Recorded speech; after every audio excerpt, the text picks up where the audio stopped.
Hari ini saya mau ajak kita untuk melihat kembali kepada pengajaran Yesus mengenai truly, sesungguh-sungguhnya. Dan kita masih melihat kepada pasal yang ke-6, karena ini adalah perikop yang cukup panjang. Dan kemarin kita melihat kepada Yesus memberi 5.000 orang makan dengan 5 roti dan 2 ikan.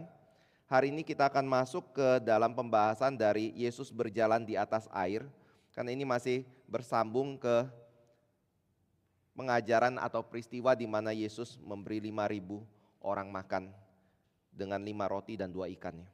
Mari kita membuka dari Yohanes pasal yang ke-6.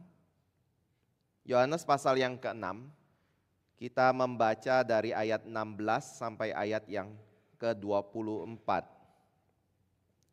Yohanes pasal 6 ayat yang ke-16 sampai dengan ayat yang ke-24. Nanti di dalam pembahasan Bapak Ibu bisa membandingkan dengan Markus pasal 6 ayat 45 sampai 52. Yohanes 6 ayat 16 sampai dengan ayat yang ke-24.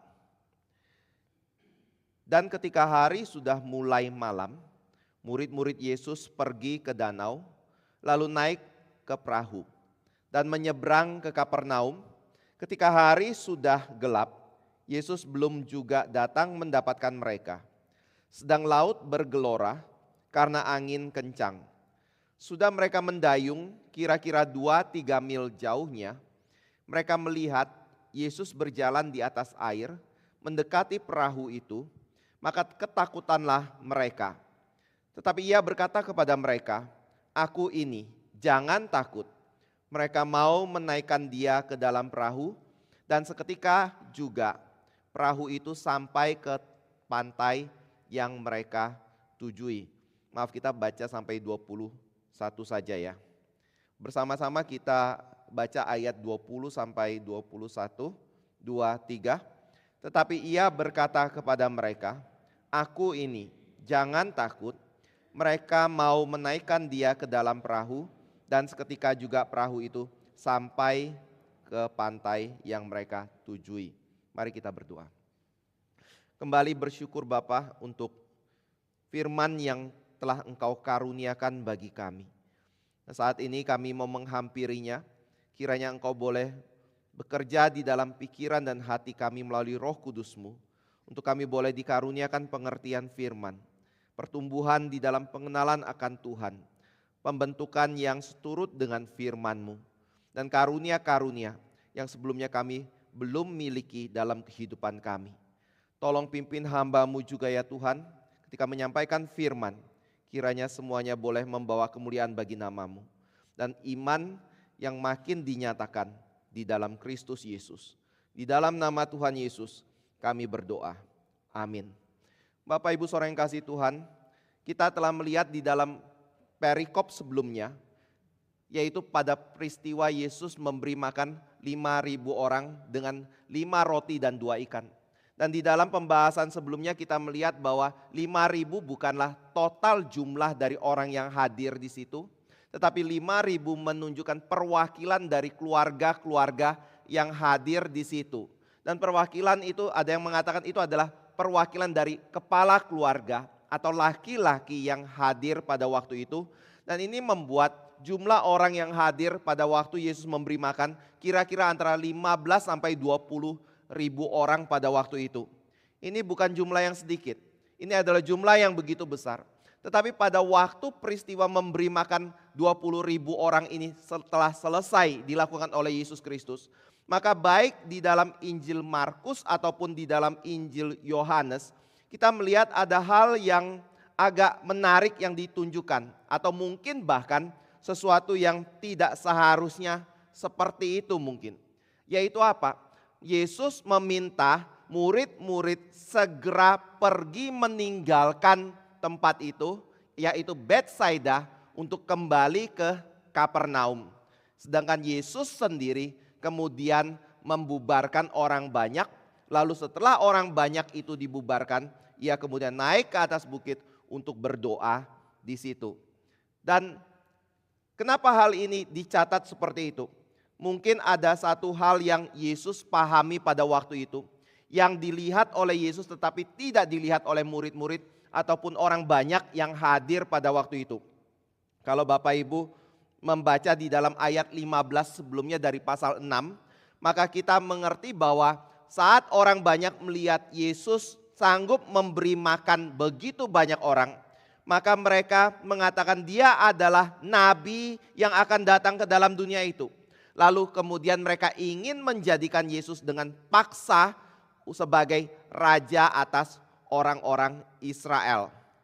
Nah Bapak Ibu Saudara yang kasih Tuhan, jadi pada waktu mereka melihat peristiwa Yesus memberi makan 20.000 orang atau 5.000 orang dengan 5 roti dan 2 ikan. Mereka pada waktu itu melihat Yesus adalah seorang yang penting di tengah-tengah mereka. Tetapi pentingnya bukan dari perspektif Tuhan, melainkan dari perspektif orang-orang itu. Yaitu apa? Kalau mereka memiliki raja seperti ini, maka mereka akan dikenyangkan, mereka akan terpelihara hidupnya, dan mungkin mereka akan menjadi raja yang atau menjadi negara yang berkuasa di tengah-tengah bangsa-bangsa yang ada. Dan Yesus tidak mau terjebak dengan pemikiran mereka atau pemahaman teologis mereka. Itu sebabnya Yesus menyuruh murid-muridnya cepat-cepat pergi meninggalkan daerah Betsaida menuju ke Kapernaum kembali. Sedangkan Yesus sendiri kemudian membubarkan orang banyak tersebut. Tetapi setelah peristiwa itu terjadi, ada hal yang menarik. Yesus tidak meninggalkan relasinya dengan Bapanya, tapi dia naik ke atas bukit untuk berdoa di hadapan Bapanya. Sebelum kemudian ia menyusul murid-muridnya tersebut. Bapak Ibu, saya kira ini adalah satu hal yang atau teladan yang sangat baik sekali bagi diri kita. Untuk melihat dari kehidupan Yesus Kristus sendiri. Kalau Yesus sebagai anak Allah sendiri, ketika inkarnasi menjadi manusia, tidak melepaskan relasinya dengan Bapanya, mencari waktu untuk berkomunikasi dengan Bapanya melalui doa yang dia naikkan. Saya lihat ini menjadi satu hal yang kita perlu teladani juga. Terutama kita yang adalah orang berdosa, yang diselamatkan bukan karena kekuatan kita atau kemampuan kita, tetapi karena anugerah dari Kristus Yesus dalam hidup kita. Dan kita juga bukan anak asli daripada Tuhan Allah, tetapi anak yang menjadi anak karena anugerah dari penebusan Kristus. Harusnya memiliki hidup yang meneladani Kristus. Kalau Yesus sendiri tidak bisa lepas dari doa, tidak bisa lepas dari komunikasi dengan Bapa, saya kira itu berarti apa yang dilakukan oleh Yesus sangatlah penting. Dan ini harusnya menjadi hal yang sangat penting juga di dalam kehidupan kita.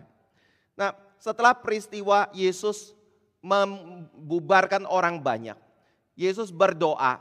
Tetapi sebelum peristiwa ini terjadi, maka ada satu hal yang Yesus katakan, yaitu kepada murid-muridnya, pergi menyeberangi Danau Galilea.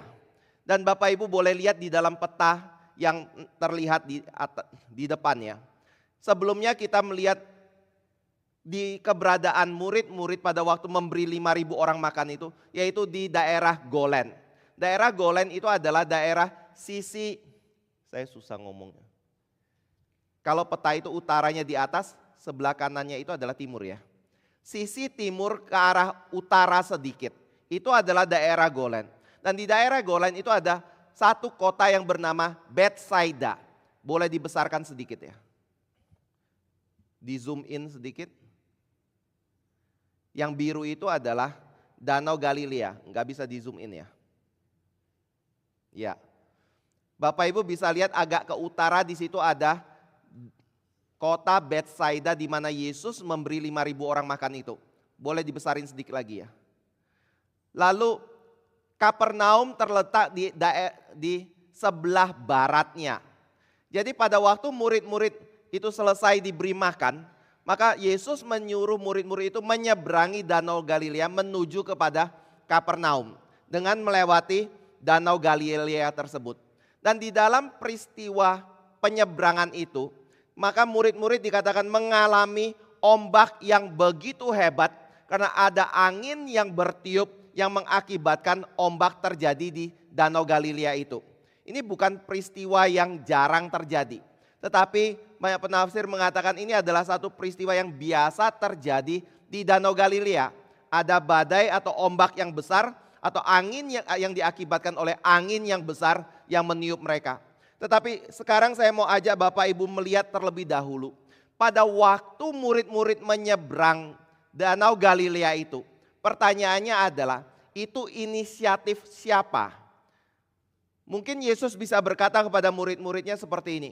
Murid-murid, sekarang kalian pergi dulu ke Kapernaum. Lalu pada waktu murid diperintahkan menuju kepada Kapernaum, mungkin murid-murid bisa berinisiatif seperti ini kan. Kita ada dua jalur perjalanan. Pertama adalah melalui Danau Galilea, yang kedua adalah melalui darat menuju ke Kapernaum. Karena orang-orang yang sebelumnya melihat pengajaran Yesus atau mukjizat yang Yesus lakukan, sebelum menuju ke Betsaida, mereka berjalan menuju darat, menuju kepada Betsaida untuk bertemu dengan Yesus Kristus. Mereka tidak melalui Danau Galilea. Jadi pada waktu Yesus Kristus meminta murid-murid untuk pergi ke Kapernaum, maka sebenarnya ada dua perjalanan yang bisa ditempuh, melalui darat atau melalui Danau Galilea. Dan murid-murid bisa memilih melalui darat. Tetapi menariknya adalah di dalam Yohanes ini, pada waktu Yesus menyuruh murid-muridnya pergi ke Kapernaum, maka yang terjadi adalah Yesus tidak menyuruh muridnya melalui darat pergi menuju ke Kapernaum, tetapi Yesus menyuruh muridnya menyeberangi Danau Galilea menuju kepada Kapernaum tersebut. Nah, untuk saat ini saya mau ajak Bapak Ibu melihat seperti ini. Di tengah-tengah danau itu, kejadiannya apa yang terjadi di sana? Apakah murid-murid berjalan dengan lancar menuju ke Kapernaum? Atau murid-murid mengalami musibah atau masalah di dalam perjalanan menuju Kapernaum tersebut? Tentunya kalau kita membaca di dalam peristiwa Yesus berjalan di atas air ini, maka kita akan berkata murid-murid mengalami bencana. Dan ketika bencana apa itu? Yaitu bencana angin besar yang menerpa mereka, yang membuat mereka begitu ketakutan, dan mungkin mereka berpikir bahwa saat itu hidup mereka itu mungkin ada di ujung tanduk. Nah, yang saya mau ajak Bapak Ibu lihat adalah seperti ini. Kalau Tuhan yang memerintahkan murid berjalan menyeberangi Danau Galilea, dan murid mentaati gurunya atau Tuhannya untuk menyeberangi Danau Galilea, maka pertanyaan yang berikutnya adalah, apakah apakah perjalanan itu merupakan pimpinan Tuhan atau bukan? Kita pasti akan berkata itu adalah perjalanan yang merupakan pimpinan Tuhan. Karena murid-murid sendiri mendapatkan perintah langsung dari Yesus Kristus untuk menyeberangi Danau Galilea. Yang kedua adalah, kalau itu merupakan pimpinan Tuhan untuk murid-murid menyeberangi Danau Galilea, maka pertanyaan kedua adalah, saat itu perjalanan mereka penuh dengan berkat, kelancaran dan kebaikan, atau justru masalah? Bapak Ibu Saudara yang kasih Tuhan, kita seringkali berpikir penyertaan Tuhan selalu ada di dalam kondisi yang baik. Penyertaan Tuhan ada dalam kondisi yang sesuai dengan harapan kita. Penyertaan Tuhan adalah sesuatu yang tidak lepas daripada apa yang menjadi keinginan kita yang tercapai pada waktu kita menginginkannya dan memintanya kepada Tuhan. Tetapi justru di sini menarik sekali. Pada waktu murid-murid taat kepada Tuhan, disitulah mereka mengalami masalah. Disitulah iman mereka menjadi tergoncang pada waktu itu. Disitulah mereka merasa ketakutan dan sepertinya kehilangan iman dan pengharapan kepada Tuhan. Tetapi melalui peristiwa itu justru Tuhan menyatakan siapa dirinya kepada murid-muridnya. Yaitu apa? Bahwa dia adalah Allah yang memiliki kuasa untuk menaklukkan seluruh dunia yang ada di dalam penciptaannya ini. Atau istilah lainnya adalah pada waktu murid-murid mengalami badai itu, peristiwa itu menjadi satu kesempatan yang Yesus gunakan untuk mendemonstrasikan kuasanya, kedaulatannya atas dunia ciptaannya ini. Nah, ini sangat dimengerti sekali oleh penulis Ibrani. Bapak Ibu kalau baca di dalam Ibrani 1 ayat yang ketiga, di situ Bapak Ibu akan melihat bahwa sebelumnya memang penulis Ibrani berkata, dahulu kala Tuhan menyatakan atau berbicara kepada kita melalui para nabi. Tetapi pada akhir zaman Tuhan berbicara kepada kita melalui anaknya yang telah ia tetapkan sebagai yang berhak menerima segala yang ada. Lalu di ayat yang ketiga di situ dikatakan ia adalah cahaya kemuliaan Allah dan gambar wujud Allah dan menopang segala yang ada dengan firman-Nya yang penuh kekuasaan. Dan setelah ia selesai mengadakan penyucian dosa, ia duduk di sebelah kanan yang maha besar di tempat yang maha tinggi. Artinya adalah pada waktu penulis Ibrani berbicara mengenai ayat ketiga. Ayat ketiga ini bukan berbicara mengenai pribadi Allah Bapa, bukan berbicara mengenai pribadi Allah Roh Kudus, tetapi ayat ketiga ini berbicara mengenai pribadi Allah Anak yaitu Yesus Kristus sendiri. Karena dikatakan bahwa dia setelah mengadakan penyucian dosa, maka dia duduk sebelah kanan Allah Bapa. Allah berbicara melalui dirinya setelah Allah berbicara melalui para nabi yang ada. Tetapi yang menarik adalah ia bukan hanya disebut sebagai nabi, tetapi di sini penulis Ibrani berkata ia adalah cahaya kemuliaan Allah, gambar wujud Allah dan menopang segala yang ada dengan firman-Nya yang penuh kekuasaan. Artinya adalah pada waktu kita melihat pribadi Yesus Kristus, di situ kita bisa melihat pribadi Bapa secara jelas sekali. Seperti yang Filipus pernah tanyakan kepada Yesus di dalam Yohanes pasal 4. Tolong tunjukkan Bapa itu kepada kami. Maka bukan pasal 4 ya, pasal 14. Maka Yesus berkata kepada Filipus, Filipus, setelah sekian lama engkau mengikut aku, engkau masih menginginkan aku untuk menunjukkan Bapa kepada engkau. Pada waktu engkau melihat aku, engkau sudah melihat Bapa sendiri. Karena Yesus dan Bapa adalah satu. Tapi selain dari pernyataan ini yang ditulis oleh Ibrani, ada satu hal yang Ibrani juga tulis, bahwa Yesus adalah pribadi yang menopang alam semesta ini. Nah pertanyaannya adalah, dari mana penulis Ibrani mengerti kalau Yesus itu adalah penopang dari alam semesta ini? Ada yang mengatakan kemungkinannya adalah dari peristiwa pencatatan yang dilakukan oleh murid-murid berkaitan dengan peristiwa Yesus menyeberangi Danau Galilea. Pada waktu murid melihat peristiwa itu, mereka terkagum-kagum dengan apa yang terjadi. Danau menjadi tenang sekali. Dan itu membuat mereka kemudian hari baru menyadari Yesus adalah pribadi yang maha kuasa, yang memiliki otoritas yang berdaulat atas alam yang menjadi ciptaan dari Dia sendiri ini. Bapak Ibu Saudara yang kasih Tuhan, kenapa saya bicara kemudian hari seperti itu? Karena pada waktu peristiwa itu terjadi, pada waktu murid-murid menyeberangi danau, dan pada waktu badai menerpa, murid-murid belum mengerti hal itu. Pada waktu kita melihat pada peristiwa yang dicatat di sini, mungkin kita akan berkata, atau ketika kita bertanya, wajarkah murid-murid saat itu mengalami rasa takut ketika diterpa oleh badai itu? Dan pada waktu mereka diterpa oleh badai itu, ketika mereka melihat Yesus Kristus berjalan di atas air menuju mereka, wajarkah bagi murid-murid itu merasa ketakutan sampai begitu panik sekali melihat Yesus Kristus atau melihat satu bayangan atau sesosok pribadi yang berjalan di atas air menuju kepada diri mereka itu? Nah di dalam hal ini mungkin kita bisa berkata, oh itu wajar. Wajar untuk murid-murid panik pada waktu itu. Kenapa wajar?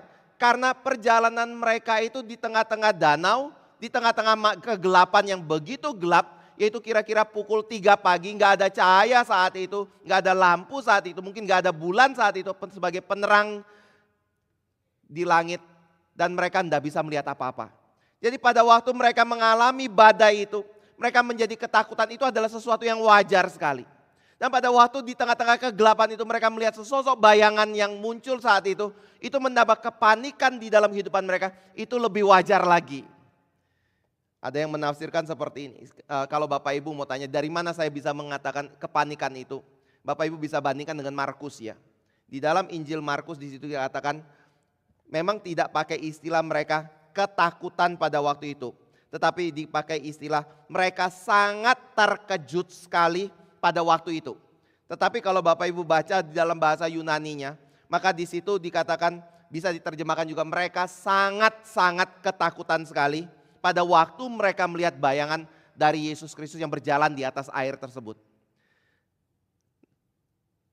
Kenapa mereka takut? Karena kegelapan. Kenapa mereka takut? Karena mereka tidak punya kuasa.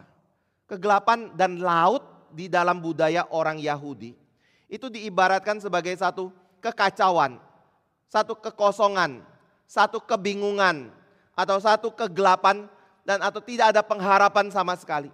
Apalagi ditambah dengan badai itu membuat mereka sangat panik sekali dan kita akan berkata itu adalah hal yang wajar. Lalu ketika melihat bayangan Yesus Kristus, kenapa mereka begitu terkejut atau begitu takut sekali? Karena mungkin ada yang mengatakan ini adalah pengaruh daripada satu kepercayaan yang ada di dalam kehidupan orang Yahudi. Yaitu apa? Yaitu kalau di malam hari ada roh yang bergentayangan. Dan roh itu adalah roh yang mungkin bisa menakutkan bagi kita, atau istilahnya adalah hantu seperti itu. Dan aneh sekali, ini bukan hal yang terjadi di zaman Yesus Kristus saja kepada orang-orang Yahudi dan murid-murid pada waktu itu. Sampai hari ini pun kalau kita tiba-tiba dalam kegelapan, Bapak Ibu takut enggak? Ada yang takut, mungkin ada yang tidak. Tapi kalau kita tanya, kenapa takut? Rumah terkunci, enggak ada orang yang bisa masuk. Atau kalau kita masuk ke dalam satu tempat yang baru yang penuh dengan kegelapan, kita mungkin bisa dikasih tahu tempat ini aman, gak usah takut. Tetapi pada waktu kita masuk tempat itu penuh dengan kegelapan, mungkin bulu kuduk kita bisa berdiri. Kenapa takut? Karena konotasi kita langsung menghubungkan gelap malam hari itu dengan sebuah roh yang jahat yang ada. Nah ini yang terjadi. Ada yang menafsirkan kenapa mereka begitu panik. Karena di dalam pemikiran mereka sama sekali tidak melihat Yesus itu. Di dalam pemikiran mereka tengah malam dengan kekacauan yang begitu hebatnya, berarti ada setan yang muncul di tengah-tengah mereka. Dan itu membuat mereka begitu panik sekali. Nah Bapak Ibu Saudara yang kasih Tuhan, pada waktu mereka mengalami panikan yang begitu hebat sekali, disitulah terjadi peristiwa di mana Yesus menjawab mereka. Dan jawaban Yesus itu adalah aku ini, jangan takut. Itu menjadi satu hal yang kemudian menenangkan mereka semua. Nah apa yang membuat mereka tenang? Yaitu ada dua peristiwa yang terjadi pada waktu itu. Pertama adalah ketika Yesus naik ke atas perahu itu. Mungkin kita bisa berkata danau itu menjadi tenang mungkin, walaupun tidak terlalu dicatat di sini. Tapi yang kedua yang membawa mereka tenang sekali adalah ketika Yesus naik ke dalam perahu itu, tiba-tiba perahu mereka sudah ada di tepi pantai. Yang mereka tujui. Jadi dari sini kita bisa melihat pada waktu Yesus hadir di tengah-tengah dari murid-murid yang begitu panik, mereka mendapatkan ketenangan pada waktu itu. Nah di dalam membahas hal ini, ada yang mengatakan ini mungkin adalah satu mukjizat yang ketiga yang terjadi pada waktu itu. Yang pertama adalah Yesus memberi 5.000 orang makan. Yang kedua, Yesus berjalan di atas air. Yang ketiga adalah Yesus membawa perahu itu menuju kepada tempat tujuan secara seketika seperti itu. Mungkin kita nggak usah sorot kepada ombaknya, tapi lebih sorot kepada Yesus berjalan di atas air dan kapal yang menuju kepada tujuan seketika seperti itu. Nah, penting nggak membahas hal ini? Saya kira satu sisi kita bisa bicara itu adalah satu mukjizat dan kemungkinan besar itu adalah mukjizat. Tetapi yang lebih kita perlu soroti adalah kenapa murid mengalami ketenangan pada waktu itu? Apa yang membuat mereka tidak mengalami kepanikan lagi? Yaitu kehadiran Yesus yang ada di tengah-tengah mereka, itu yang membuat mereka menjadi tenang pada waktu itu. Dan jawaban yang Yesus berikan kepada mereka, aku ini, jangan takut, itu yang membuat murid-murid itu menjadi tenang. Nah Bapak Ibu Saudara yang kasih Tuhan, kenapa penting sekali untuk melihat jawaban dari Yesus sehingga Yohanes di sini mencatat itu. Dan Markus sendiri mencatat, aku ini jangan takut. Saya percaya seperti apa yang penafsir katakan, karena jawaban yang dijawab atau diberikan oleh Yesus pada waktu murid ada dalam keadaan panik, itu bukan sekedar jawaban biasa. Yohanes ingin mengajak kita melihat melampaui dari jawaban yang Yesus berikan, aku ini sekedar aku ini. Maksudnya adalah begini ya, kalau misalnya saya berkunjung atau saya pulang ke rumah, lalu saya mengetok pintu rumah saya. Kebetulan karena pintu itu nggak ada CCTV, nggak ada lobang untuk kita bisa melihat keluar siapa yang ada di depan pintu. Mungkin istri saya kemudian bertanya, siapa itu? Lalu saya menjawab, ini aku ini. Artinya apa? Artinya adalah yang pulang itu adalah Dawis, suaminya Desi, seperti itu. Dan pada waktu murid-murid ada di dalam ketakutan itu, dan Yesus berkata kepada mereka, aku ini jangan takut. Mungkin kita bisa menafsirkan pertama adalah, oh Yesus sedang mengatakan, hai murid-murid, tahu nggak? Yang berjalan di depanmu, yang berjalan menuju ke tempat engkau itu bukan hantu. Saya adalah Yesus gurumu. Saya yang berjalan menuju ke perahu itu. Jangan takut akan hal itu. Tetapi kalau Bapak Ibu perhatikan peristiwa yang dicatat setelah kalimat itu. Ayat 21.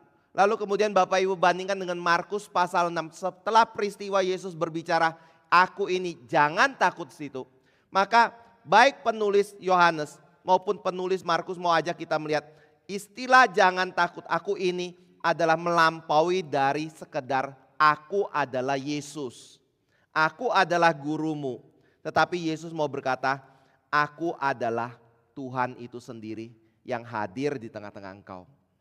Nah Bapak Ibu Saudara yang kasih Tuhan, mengapa ini bisa muncul seperti itu?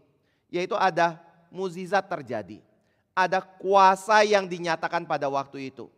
Ada satu peristiwa yang merujuk kembali ke dalam perjanjian lama untuk mengkaitkan peristiwa di mana Yesus menenangkan ombak itu. Yesus membawa kedamaian bagi murid-murid seperti apa yang dicatat di dalam perjanjian lama. Nah di sini saya mau ajak kita melihat dari dua bagian. Pertama adalah dari Mazmur 77. Silakan Bapak Ibu bisa buka Mazmur 77.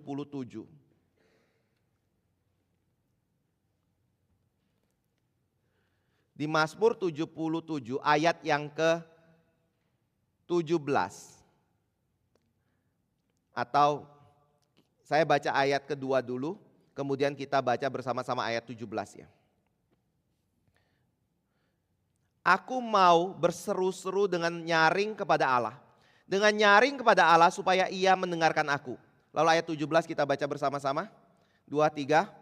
Air telah melihat engkau, ya Allah.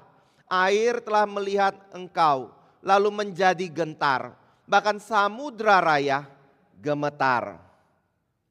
Lalu kemudian Bapak Ibu boleh buka Mazmur 107. Mazmur 107 kita boleh membaca dari ayat yang ke-17 saja ya. 17 sampai 20 terlebih dahulu. Lalu kemudian kita boleh baca dari ayat 23 sampai ayat yang ke-30 atau 31. Mazmur 107 ayat 17 sampai 20. Ada orang-orang menjadi sakit oleh sebab kelakuan mereka yang berdosa dan disiksa oleh sebab kesalahan-kesalahan mereka. Mereka muak terhadap segala makanan dan mereka sudah sampai pada pintu gerbang maut. Maka berseru-serulah mereka kepada Tuhan dalam kesesakan mereka dan diselamatkannya mereka dari kecemasan mereka. Disampaikannya firman-Nya dan disembuhkannya mereka, diluputkannya mereka dari liang kubur. Lalu kemudian kita lompat ke dalam ayat yang ke-23 sampai ke ayat ke-31. Ada orang-orang yang mengarungi laut dengan kapal-kapal yang melakukan perdagangan di lautan luas. Mereka melihat pekerjaan Tuhan dan perbuatan-perbuatannya yang ajaib di tempat yang dalam. Ia berfirman, maka dibangkitkannya angin badai yang meninggikan gelombang-gelombangnya. Mereka naik sampai ke langit dan turun ke samudera raya. Jiwa mereka hancur karena celaka. Mereka pusing dan terhuyung-huyung seperti orang mabuk dan kehilangan akal. Maka berseru-serulah mereka kepada Tuhan dalam kesesakan mereka, dan dikeluarkannya mereka dari kecemasan mereka. Dibuatnya badai itu diam, sehingga gelombang-gelombangnya tenang. Mereka bersuka cita, sebab semuanya reda, dan dituntunnya mereka ke pelabuhan kesukaan mereka. Biarlah mereka bersyukur kepada Tuhan karena kasih setianya, karena perbuatan-perbuatannya yang ajaib terhadap anak-anak manusia. Kalau Bapak Ibu baca kedua bagian ini, baik Mazmur 77 ataupun Mazmur 107, kita dibawa untuk melihat apa yang menjadi kepercayaan dari orang-orang Israel. Yaitu ketika kita menghadapi gelombang di tengah-tengah laut, badai tengah-tengah laut, satu-satunya pribadi yang memiliki kuasa untuk menenangkan gelombang kehidupan itu adalah Tuhan Allah sendiri. Jadi pada waktu peristiwa di mana murid-murid begitu ketakutan karena angin dan melihat Yesus Kristus yang berjalan di atas air itu, maka di situ sebenarnya mereka harusnya kembali ke dalam peristiwa yang pernah dicatat di Perjanjian Lama untuk merujuk kembali siapa yang memiliki kuasa untuk bisa menaklukkan air, siapa yang memiliki kuasa untuk bisa menaklukkan alam ini. Tetapi pada waktu hal itu terjadi, murid-murid tidak merujuk ke sana. Mereka tidak bisa mengkoneksikan peristiwa Yesus berjalan di atas air, lalu ketenangan yang mereka dapatkan pada waktu itu. Nah, pertanyaannya adalah apa sebabnya? Tadi saya ada sebutkan di awal, mungkin karena mereka punya satu pemahaman tentang hantu pada waktu itu. Yang kedua, mungkin mereka berada di dalam keadaan yang penuh dengan kegelapan dan tidak tahu mereka sekarang bagaimana nasibnya ketika mereka mengalami hal itu. Tetapi menarik sekali kalau Bapak Ibu lihat di dalam Markus pasal 6. Markus pasal 6, kita boleh buka ya. Markus pasal 6, saya baca dari ayat 51, lalu Bapak Ibu baca bersama-sama ayat 52. 51. Lalu ia naik ke perahu mendapatkan mereka, dan angin pun redalah. Mereka sangat tercengang dan bingung. 52 bersama-sama, 23. Sebab sesudah peristiwa roti itu mereka belum juga mengerti dan hati mereka tetap degil. Menarik ya, Petrus berbicara kepada Markus mungkin, yang membuat Markus mencatat peristiwa itu. Dan pada waktu Markus mencatat itu, berdasarkan informasi yang didapatkan dari Petrus, penekanan Petrus bukan karena mereka melihat hantu. Penekanan Petrus bukan karena angin badai itu yang membuat mereka ketakutan. Tetapi penekanan Petrus adalah karena mereka belum mengerti peristiwa Yesus memberi 5.000 orang makan dengan 5 roti dan 2 ikan. Bapak Ibu saudara yang kasih Tuhan, pada waktu saya menenungkan bagian ini, saya berpikir kenapa ya Markus mencatat karena tidak mengerti Yesus memberi makan 5.000 orang. Kenapa itu yang menjadi dasar? Lalu saya mendapatkan satu pengertian, kalau kita lihat di dalam Yohanes pasal 6 yang kemarin kita bahas, memberi makan 5.000 orang itu mau merujuk kepada peristiwa Tuhan yang memberi makan kepada umatnya. Seperti Musa memberi makan kepada orang-orang Israel di padang gurun. Yesus menggunakan kesempatan itu di hari Paskah untuk mau menyatakan dia dan Bapanya memberi makan, yang memberi makan umat Israel atau murid-murid yang hadir bersama-sama dengan Yesus Kristus pada waktu itu. Lalu kita sudah melihat juga bahwa memberi makan itu bukan berbicara mengenai Yesus memberi murid-murid sekedar makan, tetapi mau mengajar murid-murid kalau tubuh Yesus Kristus sungguh-sungguh adalah makanan dan darah Yesus sungguh-sungguh dapat diminum. Tapi pada waktu murid-murid mendengar hal ini, maka mereka kemudian mungkin bertanya, apakah Yesus mengajarkan kanibalisme seperti itu? Dan Yesus berkata, ini bukan kanibalisme. Ini beda dengan pemahaman orang Katolik yang mengatakan bahwa pada waktu seseorang menerima perjamuan kudus, roti itu, anggur itu berubah menjadi tubuh fisik Yesus dan anggur itu berubah menjadi darah fisik Yesus. Namanya transubstansiasi. Alkitab tidak pernah mengajarkan hal itu. Pada waktu kita makan perjamuan kudus, tubuh roti itu tetap roti, anggur itu tetap anggur yang sesungguhnya. Lalu apa yang dimaksud oleh Yesus ketika dia berkata bahwa tubuhku betul-betul makanan dan darahku betul-betul minuman, engkau harus makan dan minum itu. Di dalam peristiwa Yesus memberi 5.000 orang makan dan roti hidup di dalam ayat 25 dan seterusnya.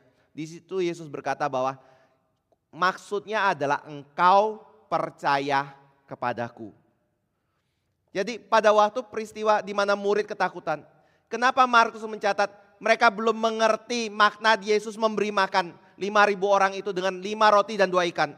Maksudnya adalah mereka tidak percaya atau belum percaya kepada Yesus Kristus.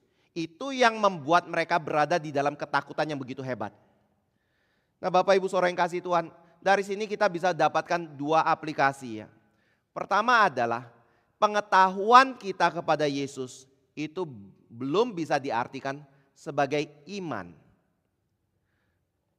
Pengakuan mulut kita akan siapakah Yesus Kristus, dia adalah Tuhan dan Juru Selamat, itu belum tentu adalah iman. Tetapi apa yang dimaksud dengan iman? Iman itu adalah ada satu tindakan kepertobatan, perubahan dari kehidupan kita yang lama menuju kepada kehidupan yang baru, yaitu ketaatan kepada Tuhan dan perkataan Tuhan Yesus Kristus dan menyerahkan hidup kita untuk percaya kepada Dia sepenuhnya. Itu adalah iman.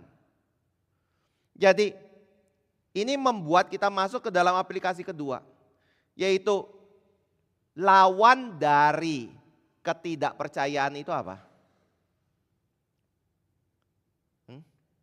Lawan dari ketidakpercayaan itu apa?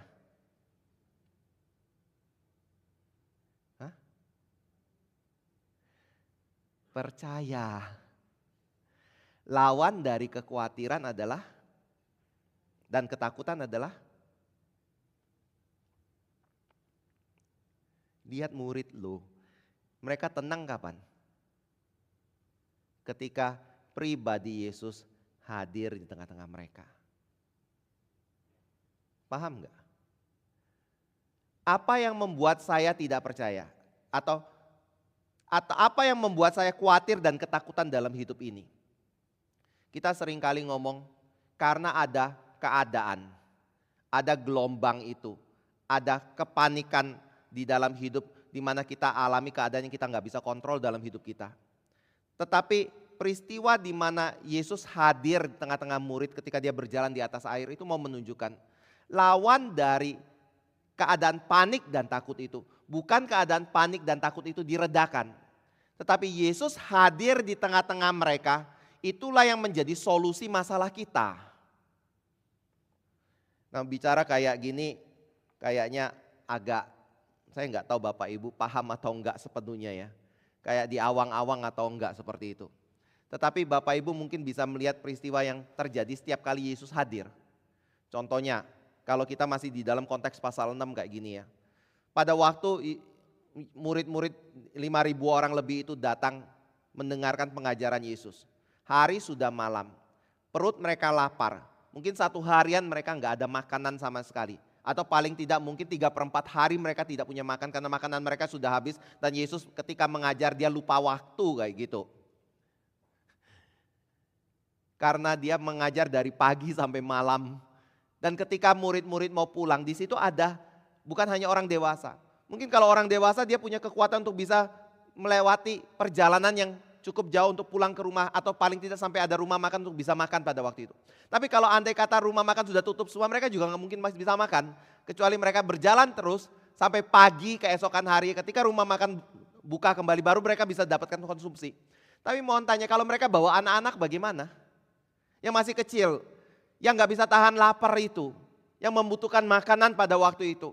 Mungkin anak-anak bisa ada dalam kondisi yang kelaparan, tangisan ada di mana-mana karena mereka membutuhkan makanan. Nah orang tua yang mengikuti pada waktu itu ada di dalam kepanikan. Karena mereka sudah gelisah, mereka tidak ada makanan, anak-anak sudah kelaparan semua. Bagaimana mereka bisa meneruskan untuk mendengarkan pengajaran Yesus Kristus atau bahkan pulang tanpa membawa apa-apa. Dan di dalam kondisi kegelisahan ini, Yesus memberi mereka makan. Jadi pada waktu Yesus hadir, di situ ada ketenangan. Seperti juga pada waktu murid-murid berada dalam perahu itu menuju ke Kapernaum. Ketika mereka gelisah dan ketakutan, ketika Yesus hadir tengah-tengah, di situ ada ketenangan yang terjadi. Amin. Bisa lihat? Nggak bisa ya? Kenapa nggak bisa lihat? Saya nggak di waktu itu kok. Saya nggak melihat Yesus, ya wajar saya panik. Saat itu Yesus dengan badai, Yesus memberi makan. Tetapi saya menghadapi masalah orang tipu saya. Saya harus bayar hutang karena orang tipu saya. Saya hari ini kerja, saya nggak tahu bagaimana bisa mencukupkan makanan dan bahkan untuk anak saya sekolah di esok hari. Seolah-olah itu menjadi hal yang mustahil. Kalau saya nggak bekerja, kalau nggak ada berkat yang hadir tengah-tengah saya hari ini untuk menjamin anak saya mau masuk sekolah besok.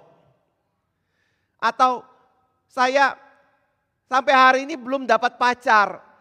Umur saya sudah 30 lebih. Kira-kira saya mau cari siapa? Mulai panik lagi kayak gitu. Tapi Bapak Ibu saudara yang kasih Tuhan, pertanyaannya adalah kenapa kita panik? Kenapa kita khawatir? Ada hubungannya enggak dengan Yesus Kristus? Nah ini yang saya mau tadi katakan. Ada hubungannya apa? Melalui peristiwa itu, iman Bapak Ibu kepada Tuhan Yesus justru diuji. Kita sungguh-sungguh memiliki iman yang percaya kepada kuasa Tuhan untuk memelihara hidup kita atau tidak. Itu yang Tuhan ingin lihat dari kehidupan kita. Jadi pada waktu kita berbicara mengenai hidup yang ada di dalam gelombang, ada di dalam kesulitan, maka kenapa kita mengalami hidup itu? Karena Tuhan yang memimpin hidup itu atau perjalanan kita masuk ke dalam kondisi itu seperti murid-murid diajak untuk masuk ke dalam peristiwa badai itu ketika mereka menyeberangi Danau Galilea. Nah pada waktu Yesus memimpin kita masuk ke dalam peristiwa itu, Yesus ingin menguji iman kita, apakah kita sungguh-sungguh memiliki iman atau sebenarnya kita tidak memiliki iman kepada Yesus Kristus. Saya kira ini menjadi hal yang penting ya. Apalagi di sini Yesus mau mengajak atau Yohanes mau mengajak kita melihat Yesus bukan sekedar seorang manusia. Dia bukan hanya seorang nabi yang menyampaikan firman, tetapi dia adalah Allah sendiri. Ego emi bisa dimengerti sebagai ini aku atau aku ini. Tetapi kalau Bapak Ibu kembali ke Keluaran pasal 3 ayat 14. Lalu Bapak Ibu kembali kepada perikop dan konteks dari pasal 6 ini. Maka Bapak Ibu bisa melihat ketika Yesus bicara aku ini. Yesus bukan sekedar bicara ini aku Yesus. Tetapi Yesus mau mengatakan aku adalah aku. Aku adalah Allah. Aku adalah Tuhan yang berkuasa atas alam ini. Aku bukan berkuasa atas penyakit saja. Aku bukan hanya berkuasa atas hidup mati manusia. Tetapi aku adalah Allah yang berkuasa atas seluruh dari alam semesta ini. Bahkan ketika kita berjalan masuk ke dalam situasi yang tidak ada di dalam kontrol kita. Yesus mau mengatakan situasi itu ada di dalam kontrol Tuhan dan bahkan ada di dalam pimpinan Tuhan. Karena Tuhan yang memimpin kita melewati setiap hal yang terjadi dalam hidup kita. Saya lihat ini adalah hal yang luar biasa sekali ya Bapak Ibu. Karena apa yang diajarkan di sini, kalau kita sungguh-sungguh mengerti, kalau kita sungguh-sungguh memiliki iman yang percaya kepada Yesus dan kuasa Dia, betul-betul mengerti bahwa Dia adalah Tuhan, bukan hanya juru selamat hidup kita yang berdosa ini, tapi Dia juga adalah Tuhan atas seluruh alam semesta ini. Dan seluruh alam semesta dan seluruh kehidupan manusia ada di bawah pimpinan Dia. Dan tidak ada satupun yang bisa berjalan satu langkah pun tanpa dia menyetujui kita untuk berjalan satu langkah di dalam hidup kita. Maka di situ bisa betul-betul memberikan ketenangan dan damai itu dalam hati kita. Nah, ini membuat saya mau mengatakan seperti ini ya. Damai sejahtera yang sesungguhnya yang ada di dalam hati itu bukan sesuatu yang dikarenakan keadaan yang kita alami dalam hidup ini. Tetapi damai sejahtera yang sesungguhnya yang ada di dalam hati, yang sejati itu adalah didasarkan relasi kita dengan Tuhan Yesus Kristus. Relasi, bagaimana kita mengenal Tuhan, bagaimana kita percaya kepada otoritas Dia dan kuasa Dia di dalam kehidupan kita. Itu yang membuat kita ada di dalam damai sejahtera. Nah, ini kenapa menjadi hal yang saya tekankan. Karena hidup orang Kristen itu sama dengan hidup orang dunia. Kalau orang dunia sakit, orang Kristen juga sakit. Kalau orang dunia mengalami pencobaan, orang Kristen juga mengalami pencobaan. Kalau orang dunia mengalami kematian, orang Kristen juga mengalami kematian. Kalau orang dunia ditipu oleh orang, orang Kristen juga ditipu oleh orang. Kalau orang dunia menipu orang, orang Kristen gimana? Kadang-kadang menipu orang juga kayak gitu. Kalau orang dunia mengalami kekhawatiran dan ketakutan, orang Kristen juga mengalami kekhawatiran dan ketakutan. Tapi mohon tanya, apa beda mereka dengan diri kita? Adakah beda? Atau ketika mereka ada di dalam kepanikan, kita juga ada di dalam kepanikan. Ketika mereka menyerahkan itu ke dalam nasib, kita juga menyerahkan itu ke dalam nasib. Bapak Ibu Saudara yang kasih Tuhan, perikop ini mau mengajarkan kita bukan sekedar menyerahkan itu ke dalam nasib yang membuat kita daripada gak bisa lari, ya sudah terima saja, jalani saja. Tetapi Tuhan Yesus mengajarkan ada aku ini. Kalau aku sungguh-sungguh hadir di tengah-tengah engkau akan mendapatkan damai sejahtera itu. Ketenangan itu, karena aku sanggup untuk memberikan hal itu. Tapi untuk bisa melihat itu Bapak Ibu, saya percaya kita perlu iman. Iman yang melihat melampaui apa yang terjadi di depan mata kita dan apa yang ada di dalam konteks hidup kita saat ini. Karena kita punya jangkar bukan cuma diletakkan kepada saya kurang uang, saya punya uang. Saya kurang pakaian, saya punya pakaian. Saya kurang makan, saya punya makanan. Saya sakit, saya disembuhkan. Saya ujian, takut tidak lulus, saya lulus dari ujian ini. Bukan itu. Tapi karena kita menyerahkan nasib hidup kita ke dalam tangan Tuhan sendiri. Itu yang penting. Di dalam buku Knowing God-nya J.I. Packer, kemarin ketika ada KTB pemuda-pemudi, di situ ada satu hal yang menarik sekali yang dibahas di dalam buku Knowing God. Yaitu berkaitan dengan kekhawatiran, berkaitan dengan kesadaran bahwa pimpinan Tuhan dalam hidup kita itu pasti baik. Apa yang membuat kita seringkali larikan diri dari keadaan? Apa yang membuat kita seringkali ada di dalam kepanikan ketika kita mengalami keadaan tertentu atau kekhawatiran?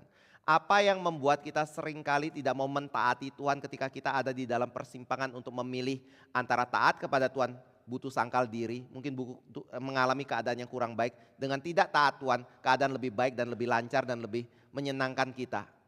Dia berkata karena kita tidak mengerti pimpinan Tuhan dalam hidup kita pasti baik. Bapak Ibu Saudara yang kasih Tuhan, apa yang diajarkan di sini? Kalau Bapak Ibu lihat, mengikut Yesus rugi tidak? Baik secara kebutuhan fisik, Tuhan cukupkan. Baik secara kekhawatiran dan ketakutan, Tuhan hilangkan dalam hidup kita. Tetapi jangan jatuh seperti orang Israel yang ketika melihat roti, ingin roti. Ketika melihat badai, ingin badai itu ditenangkan. Tapi kita harus melihat seperti yang Yohanes katakan di dalam pasal 20. Tujuan tanda-tanda ini diberikan, yaitu untuk mengenal siapa Yesus, percaya kepada Dia, dan kita memperoleh hidup yang kekal. Itu jauh lebih penting. Tetapi akibat kita mengenal Dia, kita percaya kepada Dia, Kita tahu Dia adalah Tuhan dan Juru Selamat, tapi Dia juga adalah Allah yang berkuasa atas alam. Kita yakin dan bisa percaya bahwa apa yang Tuhan kerjakan dalam hidup kita pasti baik, selalu baik, dan kita aman selalu di tangan Dia. Kadang-kadang Tuhan kasih goncangan, iya, tetapi goncangan itu untuk menguji iman kita, untuk belajar percaya dan bersandar kepada Dia, atau kita hidup di dalam kepanikan yang menunjukkan kalau kita tidak punya iman. Kira-kira begitu ya. Kiranya Tuhan boleh berkati kita melalui firman pada pagi ini. Mari kita masuk di dalam doa. Dan kita juga mempersiapkan hati untuk menerima perjamuan kudus pada pagi hari ini. Bapa di surga, kami sungguh bersyukur karena ada Engkau yang adalah Tuhan, penyelamat kami, tetapi juga pemelihara atas hidup kami. Kami memiliki Tuhan yang sanggup menopang kami, karena Engkau adalah Allah yang sanggup menopang seluruh alam semesta. Dan memang seluruh alam semesta bisa ada dan tetap ada karena ada di dalam topangan Engkau. Kiranya Engkau boleh pimpin setiap kami ya Tuhan. Ketika kami berjalan, kami terus melihat bahwa apa yang terjadi itu merupakan ujian terhadap iman kami. Sehingga kami bukan hanya menyerahkan ke dalam nasib dan hukum alam untuk terjadi dalam hidup kami, tapi kami boleh selalu berpegang dan melihat dan percaya dan bersandar kepada Tuhan yang adalah Allah yang punya kuasa, Allah yang memimpin, Allah yang memelihara alam semesta ini. Tolong kami ya Tuhan, karuniakan iman ini, ya ketika kami mengalami kepanikan, ketakutan, kami tetap bisa bersandar kepada Tuhan dan ada damai sejahtera di dalam hati kami. Di dalam nama Tuhan Yesus Kristus kami berdoa. Amin.